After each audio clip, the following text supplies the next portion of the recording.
Hello நண்பர்களே, வணக்கம். நான் உங்கள் பிரியா. நம்ம இன்றைக்கி பார்க்க போகிற பதிவு என்ன அப்படின்னு பார்த்தீங்கன்னா, நம்ம பீரோக்கு மேலே இந்த 4 பொருட்களை வைக்கும்போது நம்ம வீட்டில் பணம் வீண் விரயமாகிறது, அப்புறம் தேவையில்லாத செலவுகள் வர்றது, அதுக்கப்புறம் பணம் கையிலே தங்காமல் போகிறது, இந்த மாதிரி பிரச்சனைகளுக்கெல்லாம் ஒரு சிறந்த தீர்வு இது தருங்க. ஸோ நீங்கள் மறக்காமல் இந்த பரிகாரத்தை செஞ்சு பாருங்கள், நல்ல பலன் கிடைக்கும்.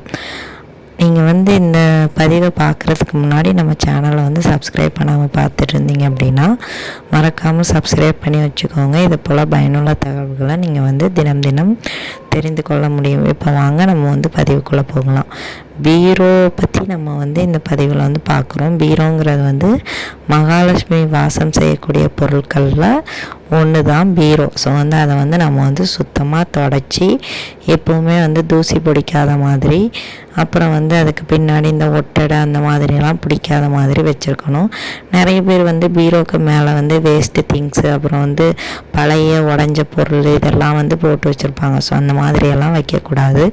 பீரோக்கு மேல் பக்கமும் எப்போவுமே தொடச்சி வாரத்துக்கு ஒரு முறையாவது தொடச்சி க்ளீன் பண்ணி நீட்டாக இருக்கணும். ஸோ அதுக்கு மேலே தேவையில்லாத எந்த விதமான பொருட்களையும் வைக்காமல் அது ஒரு ஒரு ஃப்ரீயான ஒரு ஸ்பேஸாக இருக்கணும். அப்படி வரும்போது நம்மளுக்கு அந்த மகாலட்சுமி தேவியை அதில் குடியிருப்பாங்க. ஸோ அதனால் நம்ம எப்போவுமே அதை நீட்டாக க்ளீனாக தொடச்சி வச்சுருக்கணும் அப்படின்னு சொல்கிறாங்க. ஸோ அதுக்கப்புறமா நீங்கள் இந்த பீரோவில் பீரோக்கு உள்ளே நிறைய பேர் நிறைய துணி, நகை, பணம் இந்த மாதிரியெல்லாம் வச்சுருப்பாங்க. ஸோ இது ஒன்றும் பிரச்சனை இல்லை வைக்கிறதெல்லாம். ஆனால் ஒரு சில பேர் பார்த்திங்கன்னா அந்த பழைய கிளாக்கு, அப்புறம் ஏதாச்சும் கிஃப்ட்டு பொருள் இந்த மாதிரி உடஞ்சது இதெல்லாம் யாரோட ஞாபகார்த்தமாக வச்சுருக்கேன்னு சொல்லிட்டு பீரோக்குள்ளே வச்சுருப்பாங்க.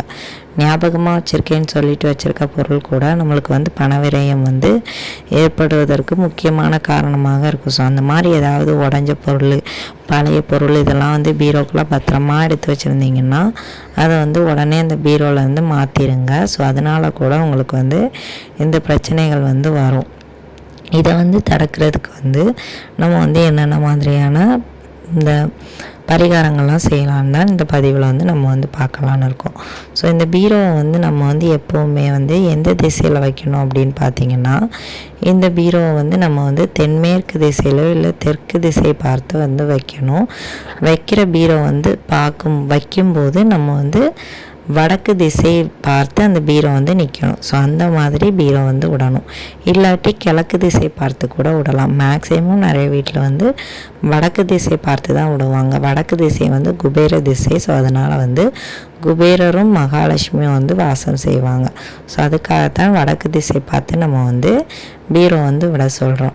இல்லாட்டி நீங்கள் இந்த பீரோ விடுறீங்க அப்படின்னாலும் இந்த வடக்கு பக்கமாக இருக்கக்கூடிய ஜன்னலோ கதவோ ஏதாச்சும் இருந்தது அப்படின்னா அதை நீங்கள் எப்போவுமே திறந்தே வச்சுருக்கணுமா. இல்லை, எப்போவுமே திறந்து வைக்க முடியாது, குரங்கு தொல்லை அதிகமாக இருக்குது, இல்லை கொசு வந்துடும், பூச்சிகள் வந்துடும், அந்த மாதிரியெல்லாம் பிரச்சனை இருக்குது அப்படின்னா காலையில் கொஞ்சம் நேரம், மாலையில் கொஞ்சம் நேரம் அப்படியே திறந்து வைங்க. இல்லை மத்தியான நேரம் கொஞ்சம் நேரம் திறந்து வைங்க.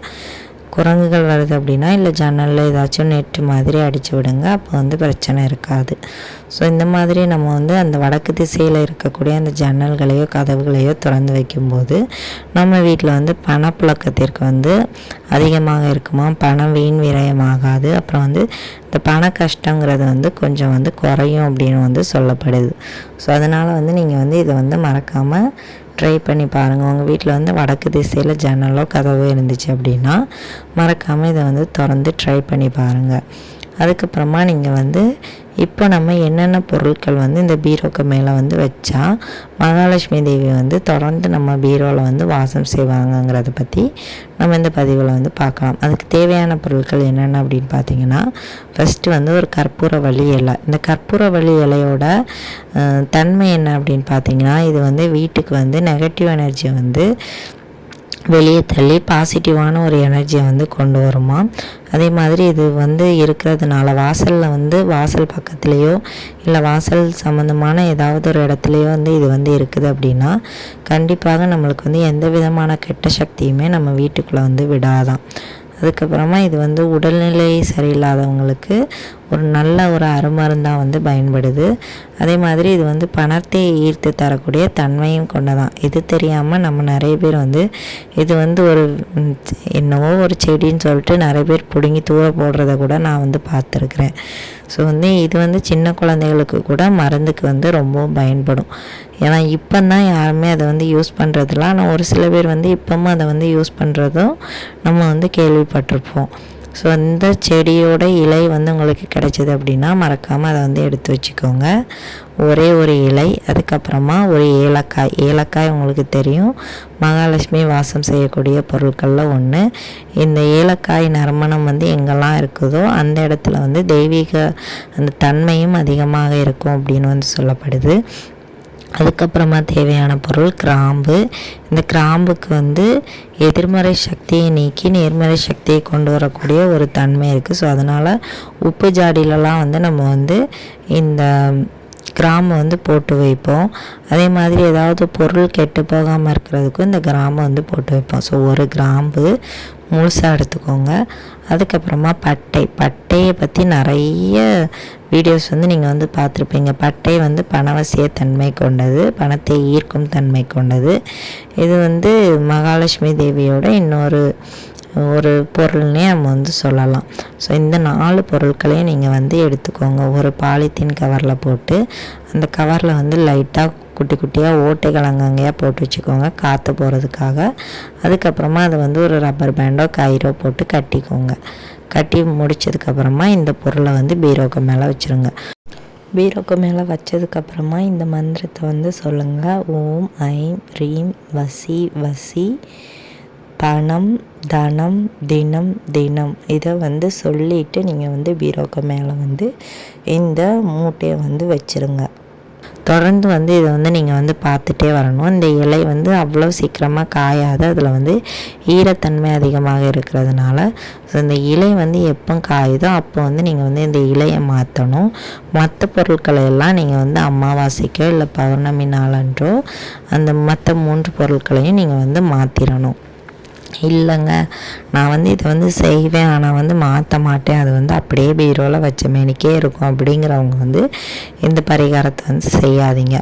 மாற்ற முடியும், நான் வந்து அந்தந்த நாட்களில் வந்து இதை வந்து சரியான நேரத்தில் வந்து மாற்றிடுவேன் அப்படின்னு சொல்கிறவங்க நீங்கள் வந்து இதை வந்து தாராளமாக செய்யலாம். கண்டிப்பாக பணம் வீண் விரயமாகிறது, பண செலவு வந்து தடுக்கப்படும். அப்புறம் வந்து பண வரவு வந்து அதிகரிக்கும். உங்கள் கையிலையும் வந்து பணங்கள் நிற்கிறத வந்து உங்களால் உணர முடியும். உங்களுக்கு நம்பிக்கை இருந்தது அப்படின்னா இதை வந்து நீங்கள் வந்து ட்ரை பண்ணி பார்க்கலாம். கண்டிப்பாக நல்ல பலன் கிடைக்கும். இந்த பதிவு வந்து உங்களுக்கு வந்து கண்டிப்பாக உபயோகமாக இருக்கும்னு நினைக்கிறேன். உபயோகமாக இருந்தது அப்படின்னா லைக் பண்ணி ஷேர் பண்ணுங்கள். மறக்காமல் நம்ம சேனலை சப்ஸ்கிரைப் பண்ணி வச்சுக்கோங்க. இந்த வீடியோவின் முழு பதிவை பார்த்ததற்கு மிக்க நன்றி.